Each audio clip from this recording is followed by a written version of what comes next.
Yo, what's popping? Na leo nataka nikuoneshe kitu kizuri kabisa hapa TikTok.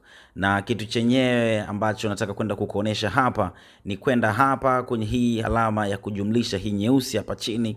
Ukishaibonyeza baada ya hivyo unaenda kwenye profile yako kawaida, tafuta picha ama video ambayo wewe unataka uziposti. Then bonyeza 1 2 3 4. Mimi nitolea mfano wa hizi picha 4, lakini kabla huja next, bonyeza hapa imeandikwa AutoCut.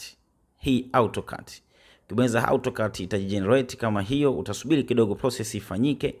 Then baada ya hapo hii itakupeleka sehemu ambayo unaweza kuedit picha zako vizuri kabisa na zikaja kwa style tofauti tofauti ambayo ni nzuri kabisa. Kama unavyoona, kuna style hii hapa ya kwanza, lakini pia hapa unaweza kutafuta style mbalimbali ambayo wewe utaiona kwamba hii inakufaa kwenye upande wa hapa TikTok.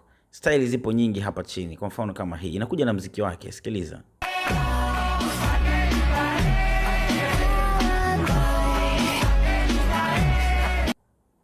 So style ziko nyingi hapa kama unavyoona, kwa utachagua ambayo inakufaa zaidi. Hii ni njia nzuri sana ya kufanya video zako zikaonekana vizuri kabisa hapa TikTok na za kupendeza. Fanya njia hii na then posti kwenye story, lakini pia posti kwenye posti pia kwenye TikTok yako, utanishukuru baadaye. Hii ni Vlog Tech. Asante sana kwa wewe ambaye tayari umeshabonyeza alama ya jumlisha, comment, lakini pia unaweza ukasave video hii. Kingine ni kwamba unaweza kuniambia chochote kuhusiana na mambo ya TikTok kwenye upande wa comment. Asante sana, paka wakati ujao. Bye bye.